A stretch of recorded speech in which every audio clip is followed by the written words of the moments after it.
ذوالحجہ کا مہینہ اللہ تعالیٰ کی بارگاہ میں کتنا مقبول ہے، اور اس کا خاص طور پہ جو عشرہ ہے، پہلا عشرہ یکم ذوالحجہ سے 10 ذوالحجہ، اس میں کتنی برکتیں ہیں۔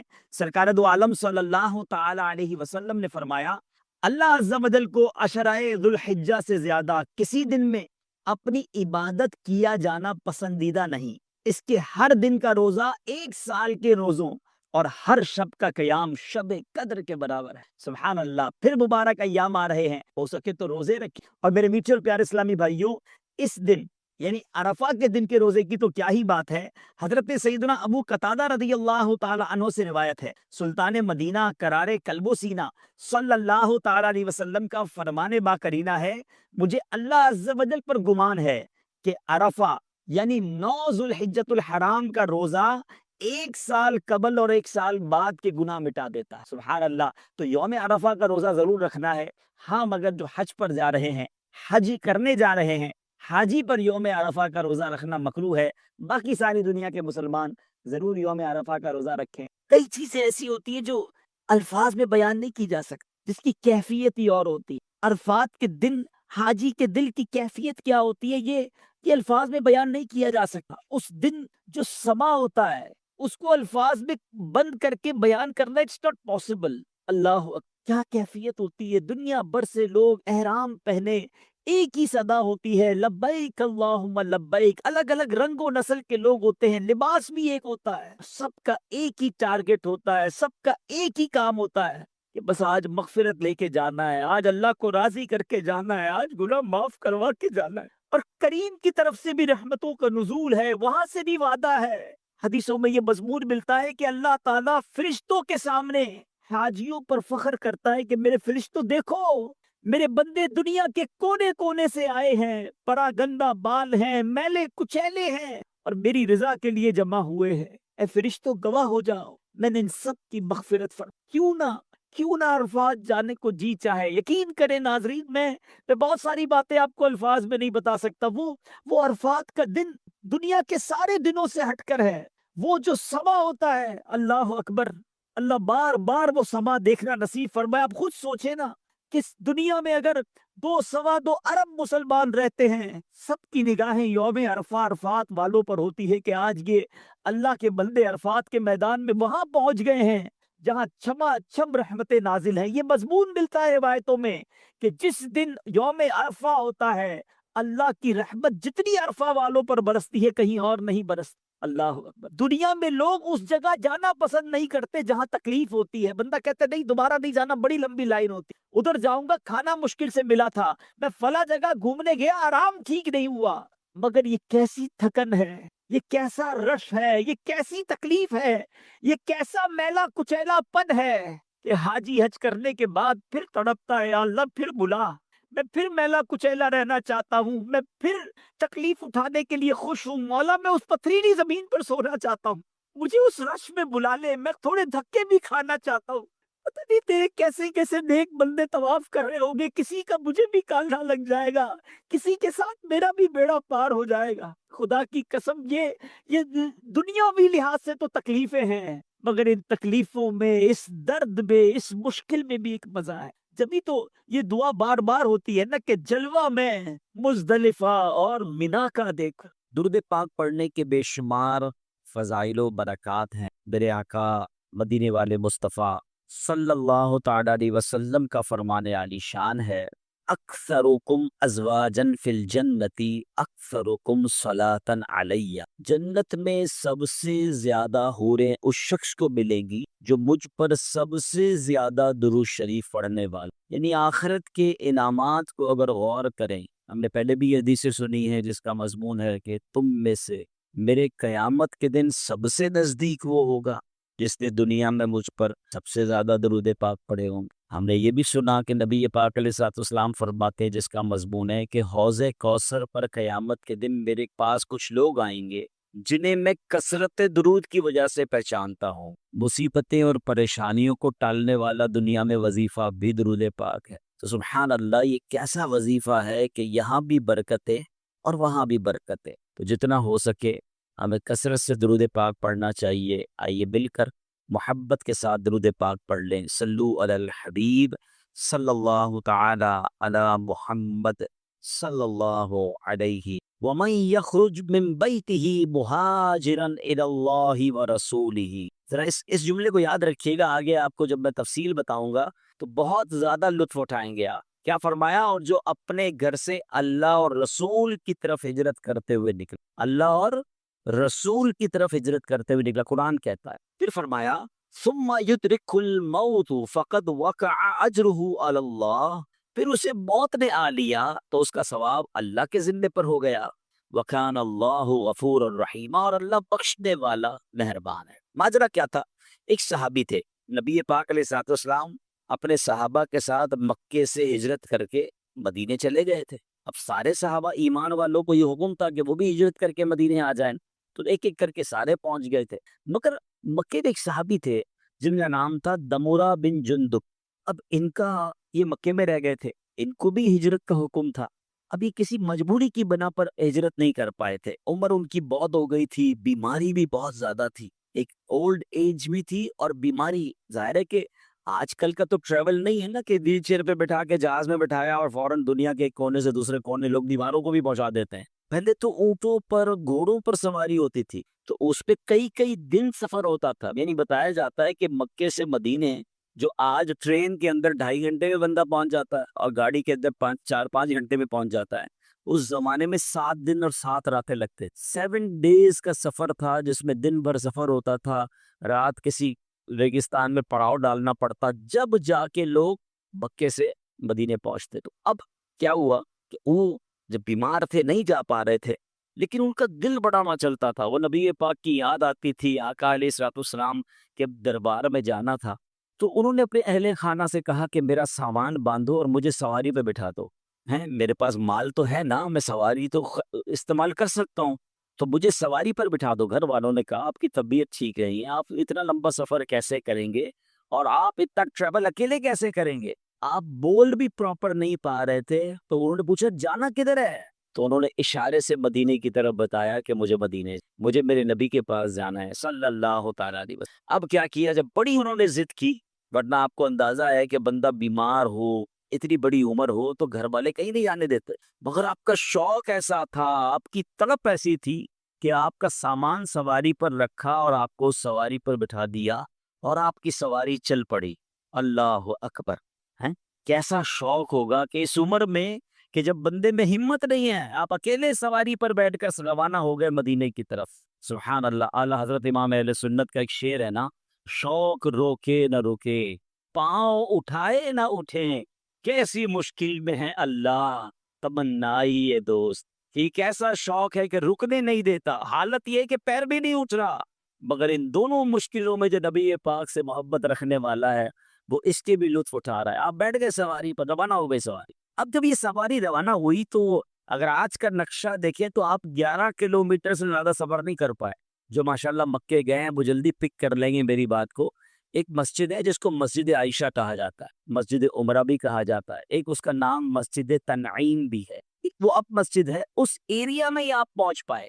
چلیے ابھی آپ مکے سے تھوڑا ہی باہر نکل پائے کہ آپ کا انتقال ہو، آپ مدینے پہنچ نہیں سکے. تو اب کیا ہوا کہ لوگوں نے باتیں کرنا شروع کی کہ کاش یہ مدینے پہنچ جاتے تو ان کا ثواب کمپلیٹ ہو جاتا، ان کی ہجرت کمپلیٹ ہو جاتی، یہ مزید ثواب کماتے. تو قرآن پاک کی آیت نازل ہوئی اور اس آیت پہ کیا رب نے فرمایا؟ سبحان اللہ. میرے رب کی شان دیکھیں. اللہ کریم کی بارگاہ میں ہے نا، یہ فلسفہ سمجھ لے، وہاں دل دیکھا جاتا ہے. عمل کی باری تو بہت بعد میں آتی. آپ کی نیت کیا تھی؟ آپ نے نیت کر کے کام شروع کر دیا، بے شک نہ کر پائے. میرا کریم جانتا ہے کہ اس کی نیت کیا تھی، اللہ وہ اجر عطا فرما دے. اب کیا دیکھیں قرآن کی آیت نازل ہوئی، کیسے زبردست صحابی ہیں، ان کا جذبہ کیسا تھا مدینے پہنچنے کا، نبی پاک سے ملاقات کا شوق کیسا تھا کہ ان کی اس عمل پر قرآن کی آیت نازل ہوئی. اور سچی بات یہ رہتی دنیا کو ایک رہنمائی کے مدنی پھول بھی مل گئے کہ قرآن کیا کہتا ہے، وَمَن يَخْرُجْ مِن بَيْتِهِ مُهَاجِرًا إِلَى اللَّهِ وَرَسُولِهِ. فرمایا جو اپنے گھر سے اللہ اور رسول کی طرف ہجرت کرتے ہوئے نکلا، ثُمَّ يُدْرِكُ الْمَوْتُ فَقَدْ وَقَعَ أَجْرُهُ عَلَى اللَّهِ. فرمایا پھر اسے موت نے آ لیا تو اس کا ثواب اللہ کے ذمے پر ہو گئے. پہنچ نہیں سکا، مگر اگر راستے میں نکل گیا نا تو ثواب پکا ہو گیا. پھر کیا فرمایا؟ وَكَانَ اللَّهُ غَفُورًا رَحِيمًا، اللہ بخشنے والا ہے، مہربان ہے. یعنی یہ مت کہو کہ مدینے پہنچ نہ پائے، ہجرت کر نہ پائے، ثواب ملا نہیں. ارے اچھی نیت کر کے یہ نکل گیا، بے شک راستے میں انتقال ہوا، اسے پورا پورا اجر مل گیا. سبحان اللہ، سبحان اللہ. اب دو باتیں اس واقعے سے جو سیکھنا ہے، آج ہمیں جو میسج لینا ہے وہ دو باتیں ہیں. پہلی بات تو ہمیں یہ سیکھنی ہے کہ نیت کر لی آپ نے، پکی نیت ہے تو اللہ اس کا ثواب عطا فرما دیتا ہے. مجھے دو تین واقعات یاد آ رہے ہیں. ایک بزرگ تھے، کہیں سے ٹریول کرتے ہوئے جا رہے تھے، راستے میں انہوں نے ایک بہت بڑا جو ہے مٹی کا ڈھیر دیکھا، اور اس وقت اس قوم کے اندر جو ہے نا قحط تھا، لوگ بھوکے تھے، کھانے کو نہیں تھا. اور انہوں نے سوچا کاش یہ پورا ڈھیر جو ہے نا اناج کا ہوتا اور میرا ہوتا، تو میں یہ پورا اناج اللہ کے بندوں پر خیرات کر دیتا، سب کو بانٹ دیتا. نہ انہوں نے اناج بانٹا، نہ اناج خریدا. انٹینشن، اچھی نیت کر لی، ہوتا تو میں کرتا، ہے نہیں. سبحان اللہ، اللہ کی طرف سے حکم ہوتا ہے کہ میرے اس بندے کے نامہ اعمال میں یہ جتنا اناج خیرات کرنے کی اس نے نیت کی تھی اتنا ثواب لکھ دی. انما الاعمال بالنیات. کچھ روایتوں میں یہ پڑھا کہ اللہ پاک کی بارگاہ سے فرشتوں کو حکم ہوتا ہے کہ میرے اس بندے کے نامہ اعمال میں یہ نیکی لکھ دو. کہ یا اللہ، ہم تو کرامن کاتبین ہیں، ہم تو ساتھ ہیں اس نے یہ نیکی کی نہیں ہے. ارشاد ہوتا ہے کی نہیں ہے، مگر اس کا ارادہ تھا، اس کی نیت تھی کہ میں نے کرنی ہے. تو سبحان اللہ، انسان اپنے ذہن میں اچھی اچھی نیتیں رکھے. ادھر تو نیتیں بھی بری ہوتی ہیں، پیسے آئیں گے تو صدقہ خیرات کروں گا، یہ نیت نہیں بنتی. پیسے آئیں گے تو فلاں خواہش پوری کروں گا، فلاں غلط کام کروں گا. معاذ اللہ، انسان آج کے دور میں بری نیتیں کرتا جا رہا ہے. ہونا یہ چاہیے کہ بندہ نیت کرے، اللہ تو جب مال دے گا میں بھی قربانی کروں گا اور بہترین جانور تیری راہ میں کروں گا. اے اللہ، جب تو مال دے گا میں بھی حج کروں گا، ابھی نہیں ہے میرے پاس. اے اللہ، جب اسباب ہوں گے میں بھی بار بار مدینے جاؤں گا. اے پروردگار، اگر مجھے کچھ ملا تو میں غریبوں کی مدد کروں گا. فلاں چیز مجھے مل گئی تو میں اس کے ذریعے یہ والی نیکی کروں گا. یہ ہے اچھی نیتیں. اور پھر اللہ دے دے تو وہ کرنا بھی چاہیے، یہ بھی الگ پرابلم ہے. بندہ وعدے رب سے کچھ اور کر رہا ہوتا ہے، کام اس کا ہو جائے تو اللہ کو ہی بھول جاتا ہے. اللہ سے کتنے وعدے کیے ہوں گے ہم نے، یا اللہ میرا یہ مسئلہ حل کر دے پھر نماز نہیں چھوڑوں گا، یا اللہ یہ مسئلہ حل ہو جائے پھر میں اتنے خراب کروں گا، میں اتنے غریبوں کی مدد کروں. جیسے ہی مسئلہ حل ہوا بندہ ہی غائب. ہمارے ساتھ تو کبھی کبھی ہوتا ہے نا، مسجد میں اچانک کوئی بندہ نظر آنے لگ جاتا ہے، پورا سال نظر نہیں آتا، اچانک نظر آ جاتا ہے، سر پہ ٹوپی، ہاتھ میں تسبیح. خیریت تو ہے بھائی؟ بس وہ ایک پرابلم آ گئی تھی، گھر میں مسئلہ آ گیا تھا، یا والدہ ہاسپٹل میں ہیں، یا فلاں کاروبار کا بڑا مسئلہ ہو گیا، بس اللہ سے مانگنے ہیں. بہت اچھی بات ہے. تھوڑے دیر بعد بندہ غائب ہو جاتا ہے. بھائی کیا ہوا؟ کہ مسئلہ حل ہو گیا. ارے بھائی، جس رب نے مسئلہ حل کیا اسی چھوڑ کے چلے گئے. یعنی اللہ سے دوستی بھی کنڈیشنلی کرنی ہے. جب تک مسئلہ بٹکا ہوا، جب تک مسجد کا راستہ یاد ہے، جیسے ہی مسئلہ حل ہوا بندہ ہی غائب. ایسا نہیں ہونا چاہیے. میں مشکل میں بھی اپنے رب کو یاد کروں، میں راحت میں بھی اپنے رب. اگر آپ مومن کے دونوں اسٹیج سمجھ رہے ہیں نا، دونوں مومن کی صورتیں سمجھ رہے ہیں کہ مومن تو ہر حال میں فائدے دے رہا. اگر وہ مشکل میں، دیکھیں انسان کی زندگی میں دو ہی وہ ہوتے ہیں نا، دور ہوتا ہے، یا تو مشکل کا دور ہوتا ہے یا آسانی کا دور ہوتا ہے. ٹھیک ہے، مومن کا انداز پتہ کیا ہوتا ہے؟ مشکل میں صبر کر کے ثواب کما رہا ہوتا، راحت میں شکر کر کے ثواب کما رہا ہوتا. تو مومن تو مزے میں ہے کہ اگر آپ اس وقت کسی مشکل سے گزر رہے ہیں تو بھی اللہ کو یاد کرے، ان اللہ مع الصابرین، صبر کرے، صبر کا ثواب روز مل رہا ہے آپ کو. جیسے ہی اللہ نے اچھے دن کر دیے اب شکر کرنا شروع کر دیں. ہیں لئن شکرتم لازیدنکم، تم میرا شکر ادا کرو میں تمہیں اور عطا کروں گا. یعنی بچ پر تو ہر وقت رحمت کی بارش برسنی چاہیے تھی، مگر ادھر معاملہ الٹا ہے. مشکل ہوتی ہے تب بھی اللہ کو کچھ لوگ ناراض کرتے ہیں. وہ کیسے؟ شکوے، شکایت، کمپلین، معاذ اللہ، اللہ سے مایوسی کی باتیں شروع کر دیتے ہیں. غلط ہو رہا ہے. جیسے ہی اللہ اچھے دن بھیج دیتا ہے تو شکر کرنے کی بجائے عیاشیوں میں لگ جاتے ہیں، گناہوں میں لگ جاتے ہیں، اللہ کی نافرمانی میں. یعنی ادھر بھی غلط ادھر بھی غلط. مومن وہ ہوتا ہے جو ایوری ٹائم، ہر حال میں وہ اپنے رب کو راضی کرتا ہے. تو یہ بات ہمیں اس میں سیکھنے کو مل رہی ہے کہ اچھی نیت کا اجر کیسا ہے. اب کمال کی بات ایک اور سیکھنی ہے کہ شوق مدینہ ہونا چاہیے. ہاں، آپ ذرا انداز دیکھیں نا، ان کا اتنی بڑی عمر ہو گئی ہے، بیماری ہے، مگر تڑپ کیا ہے کہ گھر میں نہیں رہنا، مجھے مدینے پہنچنا، مجھے سواری پر بٹھا کر اللہ کے حوالے کر دو، میں راضی. اور راستے میں انتقال بھی ہو گیا. اللہ اکبر. انہوں نے تو اپنے کام کر دیا نا, وہ نہیں پہنچ پائے الگ بات ہے, پر وہ تو کر چکے جو کرنی بشر کی. انہوں نے اپنے حصے کا کام کر دیا. اللہ اکبر. اب ہمیں بھی یہ کرنا ہے. ہم میں سے بہت سارے ایسے ہوں گے جو سوچتے ہوں گے کہ یار میں کیسے مدینے پہنچوں گا, میں کیسے نبی پاک کے پاس پہنچوں گا, پاسپورٹ نہیں ہے, پیسے نہیں ہیں, ویزا نہیں ہے. دعائیں تو کر سکتے ہیں, آنسو تو بہا سکتے ہیں, اللہ کی بارگاہ میں التجا تو کر سکتے ہیں, نبی پاک کی بارگاہ میں رات کو سوتے ہوئے درود پاک کا نذرانہ پیش کرے. کبھی تو ایسا ہو کہ مجھے رات اس میں نیند نہیں آ رہی کہ آج مدینہ یاد آ, دل میں ہو یاد تیری گوشائے تنہائی ہو, پھر تو خلوت میں عجب انجمن آرائی ہو. کبھی تو آنکھوں سے آنسو بہے نا کہ یہ تو میرے اختیار میں, پیسے میرے اختیار میں نہیں, مگر میں التجا تو کروں, درود تو پڑھوں. ہم نے دیکھا کہ کئی ایسے لوگ ہوتے ہیں جن کے پاس کچھ نہیں ہوتا اور ایسے بلاوا آتا ہے. ایک عاشق رسول کا انداز بتاتا ہوں. وہ سوچتے تھے یار میرے پاس تو حج کرنے کے پیسے نہیں ہیں, مدینے جانے کے پیسے نہیں ہیں, مگر پاسپورٹ جتنے پیسے تو ہے نا, پاسپورٹ بنا لیتا ہے. بلاوا آنا ہوگا تو آ جائے گا, تھوڑے تھوڑے پیسے جمع کیے 5-10 ہزار روپے میں بن جاتا ہے پاسپورٹ. اسی نیت سے 5 سال 10 سال کا پاسپورٹ بنا کے رکھ لو کہ انشاءاللہ پاسپورٹ بن گیا, یا اللہ اب ویزا تو عطا فرما, راستہ تو عطا فرما دے. تو اس عاشق رسول نے اپنا پاسپورٹ بنایا. کہتے 1 روپیہ اس کے علاوہ نہیں تھا, کوئی تیاری نہیں تھی. جس دن پاسپورٹ بن کر آیا اس دن مدینے کا بلاوا آ کے. نیت کہاں کا منصب, کہاں کی دولت, قسم خدا کی ہے یہ حقیقت کہ جنہیں بلایا ہے مصطفیٰ نے وہی مدینے, کہ جس نبی کا کلمہ پڑا ہے وہ مدینے میں. اور آقا علیہ الصلوۃ والسلام نے پتہ ہے کیا فرمائی؟ من زار قبری وجبت لہو شفاعت, جس نے میرے روضے کی زیارت کی اس پر میری شفاعت واجب ہو. اب یہ 3 باتیں سمجھنی ہیں. انعام کتنا بڑا ہے, شفاعت واجب ہے. قیامت کے دن شفاعت ہو گئی تو پھر تو بیڑا پار ہو جائے گا نا. مگر اور گہری بات سنو, علماء کہتے ہیں شفاعت ہوگی کس کی؟ یاد رکھیے گا, کسی غیر مسلم کی شفاعت نہیں ہوگی. جو ایمان لے کر دنیا سے جائے گا, ایمان والا مرے گا, اس کی شفاعت ہوگی. ہم میں سے کس کو پتہ ہم ایمان والے مریں گے کہ نہیں؟ تو دعا کرتے ہیں نا, دعا ہی کرنی چاہیے اللہ ایمان سلامت رکھیو. مگر یہاں نبی پاک نے کیا فرمایا؟ وجبت لہو شفاعتی, واجب ہو گئی اس پر میری شفاعت.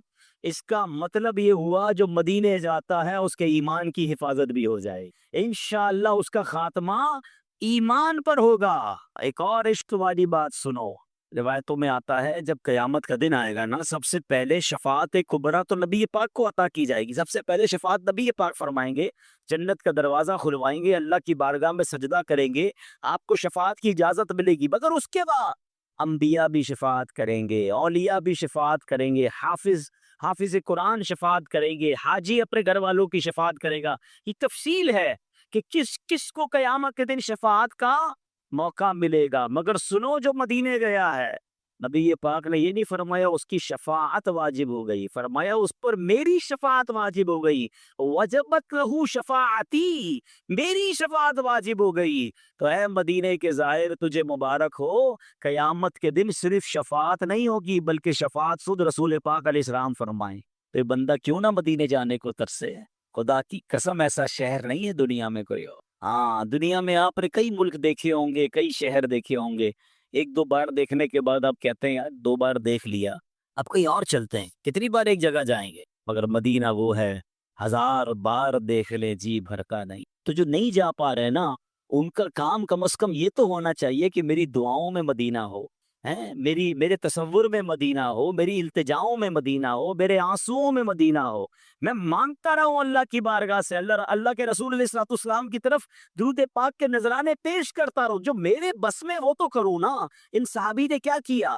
بظاہر جو ان کی عمر ہو چکی تھی, جو ان کی بیماری کا عالم تھا, اتنا لانگ ٹریول ان کے لیے پاسبل نہیں تھا, مگر بیٹھ گئے نا سواری پر. بے شک انتقال ہو گیا راستے میں, پھر کیا اجر ملا؟ کہ اجر پورا ہے, اللہ کے ذمے پر ہے. سبحان اللہ. حضرت مولانا نقی علی خان رحمت اللہ تعالی, یہ کون ہے؟ یہ اعلیٰ حضرت امام اہل سنت مولانا شاہ امام احمد رضا خان کے والد صاحب. ان کے بارے میں آتا ہے کہ شوال کا مہینہ تھا, اب شدید بیمار ہو گئے, جسم کی ظاہری طاقت میں کافی کمزوری آ گئی. اسی حالت میں آپ ایک دن آرام فرما رہے تھے, ظاہری آنکھیں بند تھی مگر قسمت جاگ اٹھی. خواب میں نبی پاک علیہ الصلوۃ والسلام تشریف لائے اور پیارے آقا نے خواب میں حکم فرمایا مدینے چلے. آئے آئے سر بالی انہیں رحمت کی ادا لائی ہے, حال بگڑا ہے تو بیمار کی بن آئی. اب بیماری کے عالم میں نبی پاک خواب میں کیا اشارہ فرما رہے کہ مدینے آ جاؤ. اب انہوں نے مدینے شریف حج اور مدینے کا پلان کرنا شروع کر دیا. گھر والوں نے کہا آپ کی تو طبیعت ٹھیک نہیں ہے, آپ کیسے سفر کریں گے؟ اگین اس زمانے میں پانی کے جہاز میں سفر ہوتا تھا, یہ وہ آسان سفر نہیں تھا, کافی ڈیفیکلٹ ٹریول تھا. مگر آپ کہتے ہیں کہ نہیں, آئندہ سال نہیں. نبی پاک نے خواب میں حکم فرمایا میں نے اسی سال حج کرنا ہے. آپ نے اعلیٰ حضرت امام اہل سنت کو بھی ساتھ لیا اور جناب سفر حج شروع ہوتا ہے. جہاز سمندر کے راستے سے وہ سفر شروع ہوا. ابھی مدینہ طیبہ کے ارادے سے کہ جب گھر والوں نے بہت سمجھایا نا کہ ابھی نہ جائیں, اگلے سال چلے جائیے گا, کہتے ہیں بس میری نیت یہ ہے کہ مدینہ منورہ کے سفر کے ارادے سے قدم گھر سے باہر نکال لوں, اس کے بعد بے شک راہ مدینہ میں انتقال ہو, میرا کام پورا ہو جائے گا. وہی والی بات ہے, شوق روکے نہ رکے, پاؤں اٹھے نہ اٹھے, کیسی مشکل میں ہے اللہ تمنائی یہ دوست. اب کیا ہوا, حج کے لیے روانہ ہوئے. سبحان اللہ, ایک بار پھر سفر مدینہ میں نبی پاک علیہ الصلوۃ والسلام خواب میں تشریف لائے اور خواب ہی کے عالم میں ایک پیالہ جو ہے وہ دوائی کا حضرت مولانا نقی علی خان کو عطا فرمایا. کہتے خواب میں ہی وہ دوائی پی, مرض میں شدت میں کمی آ گئی, پورا سفر حج اور مدینے کا سفر تندرستوں کی طرح میں نے کر لی. ہاں, تو یہ بڑے کرم کے ہیں فیصلے, یہ بڑے نصیب کی بات ہے. آپ میں سے کچھ لوگوں کو لگتا ہوگا ایسا کیسے ممکن ہے, مگر میں بغیر کسی بندے کی طرف اشارہ کیے میں آپ سے پوچھتا ہوں جو مجھے یہاں سن رہے ہیں, جو مکے مدینے گئے ہیں, کبھی ان کو ساتھ بٹھا کر پوچھئے گا کہ کوئی ایسا واقعہ ہوا آپ کے ساتھ سفر میں کہ آپ کی دل میں کوئی خیال آیا ہو اور وہ چیز پوری ہو گئی ہو. ابھی تو آپ نے دعا کرنا شروع کی ہو اور اس سے پہلے وہ کام آپ کے سامنے ہو گیا ہو. تو تقریباً جتنے لوگ حرمین طیبین گئے ہیں آپ کو سارے لوگ یہ واقعات سنائیں گے کہ یار ہاتھ اٹھانے کی تو نوبت نہیں آتی تھی, دماغ میں خیال آتا تھا اور تھوڑی دیر بعد وہ ہماری آنکھوں کے سامنے کام پورا ہو جاتا ہے. تو سبحان اللہ, سوچو جہاں بن مانگے اتنا ملتا ہے وہاں مانگنے پہ کتنا ملتا ہو. ہے یہ بڑے کرم کے ہیں فیصلے, یہ بڑے نصیب کی بات ہے. اے میرے پیارے اسلامی بھائیوں, یہ صرف عام دنیا کے لوگ دیوانے نہ تھے مدینے کے. حضرت جبریل امین کون ہے؟ فرشتوں کے سردار ہے. ذرا سنیے گا, نبی پاک علیہ السلام کی بارگاہ کی حاضری کا شوق انہیں کیسا تھا. حضرت جبریل امین علیہ السلام وہ عظیم ہستی ہیں کہ جنہوں نے ہر نبی کا قرب پایا ہے, سارے نبیوں کو دیکھا ہے. دوسرے لفظوں میں وہ ہر نبی کے صحابی ہیں. تو ایک بار سرکار دو عالم علیہ السلام نے ان سے بڑا کمال کا سوال کیا. فرمایا جبریل یہ تو بتاؤ تم نے ہر نبی کو دیکھا ہے, کیا ہم سب بھی کوئی دیکھا ہے؟ کیسا سوال ہے, جس نے کم و بیش 1,24,000 انبیاء کو دیکھا ہو, اس سے یہ سوال ہو رہا ہے کہ جبریل یہ تو بتاؤ مجھ جیسا کوئی دیکھا؟ جبریل امین نے جو جواب دیا نا وہ بڑے کمال کا جواب تھا. وہ جواب اعلیٰ حضرت امام اہل سنت نے اپنے ایک نعت کے شعر میں گویا اب ہمیں سمجھا دیا. وہ کہتے یہی بولے سدرا والے چمنے جہاں کے تھالے, سبھی میں نے چھان لالے. سدرا والے, سدرا سدرت المنتہا, سدرت المنتہا میں جبریل امین رہتے ہیں نا, تو کہا سدرت المنتہا میں رہنے والے جبریل نے کیا کہا؟ یہی بولے سدرا والے چمنے جہاں کے تھالے, سبھی میں نے چھان ڈالے. آقا تیرے پائے کا نہ پایا, تجھے یک نے یک بنایا. یا رسول اللہ جیسا رب نے کوئی نہیں بنایا. میں نے سارے نبیوں کی صحبت اٹھائی ہے مگر آپ جیسا کوئی اور نہیں پایا. ذرا اور عشق والی بات سنتے ہیں. اب سنو جبریل نبی پاک سے آقا کے دربار میں حاضری کا کیسا شوق رکھتے تھے. اب ذرا تھوڑا سا میں آپ کی کیلکولیشن کے امتحان لوں گا, آپ کو لطف آ جائے گا. یہ بڑی یونیک معلومات دینے جا رہا ہوں. حضرت جبریل سب نبیوں کے پاس آئے ہیں, کچھ کسی نبی کے پاس ان کی زندگی میں 50 بار آئے, کسی کی زندگی میں 100 بار آئے, کسی کی زندگی میں 27 بار آئے. اس طرح مختلف فگرز ملتے ہیں کہ اتنی بار جبریل امین اللہ کا پیغام لے کر نبیوں کے پاس آئے. آپ کو پتہ ہے نبی پاک کی بارگاہ میں کتنی بار آئے؟ پہلے تو یہ دیکھتے ہیں کہ حضرت جبریل جب نبی پاک سے ملنا شروع ہوئے تو وہ لائف سے کتنا حصہ بنتا ہے. پہلی ملاقات جو حضرت جبریل کی نبی پاک سے ہوئی وہ جب ہوئی جب نبی پاک کی عمر مبارک 40 سال تھی. ذرا میرے ساتھ ریپیٹ کریں گے تو پکا ہو جائے گا کتنی عمر تھی. اور پہلی ملاقات کہاں ہوئی کون بتائے گا؟ غار ہرا میں, جب پہلی وحی لے کر آئے, اقرا بسم ربک الذی خلق. یہ پہلی وحی لے کر کون آیا تھا؟ جبریل امین آئے تھے. عمر مبارک کتنی تھی؟ 40 سال. ملاقات کہاں ہوئی؟ غار ہیرا میں. بیوٹیفل. اچھا نبی پاک علیہ الصلوۃ والسلام نے اس دنیا میں کتنے سال اس دنیا کو اختیار فرمایا؟ 63 سال. کتنے سال؟ عمر مبارک کتنی تھی؟ 63. 63 میں سے 40 نکال دے, کتنے سال ہو گئے؟ 23 سال. Very good. اب 23 سال کے دن منائے. تھوڑا سا مشکل سوال ہے. 23 سال میں کتنے دن بنتے ہیں؟ آسان کر دیتا ہوں کہ اگر 365 دن ایک سال میں ہم گنتے ہیں انگلش کیلنڈر کے لحاظ سے, تو 10 سال میں کتنے ہو گئے؟ 3650 دن. ٹھیک ہے, ملٹی پلائی بائی 2 کر لیں, 20 سال کر لیں, تقریباً 7300 دن ہو گئے. یہ کتنے سال کے دن ہو گئے؟ 20 سال. 3 سال کے مزید 1000 دن گن لیتے, موٹا حساب کر رہا ہوں میں. ٹھیک ہے جناب, تو یہ کتنے ہو گئے؟ 8300 یا 8400 دن. موٹا حساب آپ کیلکولیٹ کریں گے تو ایگزیکٹ فگر آ جائے گا, میں اپنے دماغ سے حساب کر رہا ہوں. 8400 دن بنتے ہیں پہلی ملاقات سے لے کر اس دنیا سے پردہ فرمانے تک. آؤٹ آف دوز 8400 ڈیز میں, دنوں میں, حضرت جبرائیل میرے آقا کی بارگاہ میں 24000 بار حاضر ہوئے. آپ ذرا غور کریں, اور کہاں سے آئے ہیں؟ سدرۃ المنتہا, یہ 7 آسمان سے بھی اوپر ہے. فرمایا اتنا فاصلہ ہے کہ زمین سے پہلے آسمان کا فاصلہ 500 سال, اگلا فاصلہ 500 سال. اگر کوئی سواری پر جاتا ہے, جبریل امین کہاں ہوتے ہیں؟ 7 آسمان سے اوپر. سدرۃ المنتہا آپ کا مقام ہے. اور 8400 تقریباً دن میں کتنی بار آئے؟ 24000. اب ڈیوائڈ کریں 24000 کو 8400 سے, تو ایوریج آئے گا روز 3 بار. آپ اگر روایتیں پڑھیں گے تو کئی دن ایسے گزرے کہ جبریل امین ایک بار بھی نہیں آئے. تو اس کا مطلب کچھ دن ایسے بھی ہوں گے جب 10 بار بھی آئے. جب 8 بار, جبریل امین کی سپیڈ کتنی ہے کہ دن میں کئی بار سدرۃ المنتہا سے آقا کی بارگاہ میں آ جاتے پھر چلے جاتے. تو جب جبریل کی رفتار کا عالم یہ ہے, تو جبریل کے آقا جناب رسول اللہ صلی اللہ تعالی علیہ وسلم کی رفتار کا عالم کیا ہو ہے. یہ بات بھی سمجھنے والی ہے. ساری دنیا میں جتنے فرشتے ہیں, جتنے نبی ہیں, جتنے لوگ ہیں, میرے آقا سب سے سپیریئر, سب سے اعلیٰ اور سب کے آقا ہیں. تو سبحان اللہ, جب ان کے کمالات کا عالم یہ ہے, تو مصطفیٰ کریم علیہ الصلوۃ والسلام کے کمالات کا عالم کیا ہوگا. جبھی تو کہتے ہیں نا, سب سے اولا و اعلیٰ ہمارا نبی, سب سے بالا و اعلیٰ ہمارا نبی, اپنے مولا کا پیارا ہمارا نبی, دونوں عالم کا دولہا ہمارا نبی. بجھ گئی جس کے آگے سبھی مشعلیں, شمع وہ لے کر آیا ہمارا نبی. سارے اونچوں سے اونچا سمجھیے جسے, ہے اس اونچے سے اونچا ہمارا نبی. خلق سے اولیاء, ہم مخلوق ہے نا, ہم سے سپیریئر کون ہے؟ اولیاء. خلق سے اولیاء, اولیاء سے رسول, اور رسولوں سے اعلیٰ ہمارا نبی. اس نبی علیہ السلام کے ہم امتی ہیں. تو اب سوچو نا کہ جبریل امین کو نبی پاک کی بارگاہ میں جانے کا اتنا شوق ہے, تو جناب پھر ہمیں کیوں نہ تڑپ ہو مدینے جانے کی. سبحان اللہ, مدینہ وہ شہر ہے کہ جذب القلوب میں شیخ علامہ عبدالحق محدث دہلوی رحمت اللہ تعالی نقل کرتے ہیں, جب کوئی مسلمان زیارت کی نیت سے مدینہ منورہ آتا ہے تو فرشتے رحمت کے تحفوں سے اس کا استقبال کرتے. اللہ نے یہ نہیں فرمایا جو رسول کے پاس جائے, اللہ نے کیا فرمایا؟ وَمَن يَخْرُجْ مِن بَيْتِهِ مُهَاجِرًا إِلَى اللَّهِ وَرَسُولِهِ. قرآن نے کیا کہا؟ اور جو اپنے گھر سے اللہ اور رسول کی طرف ہجرت کرتا ہے.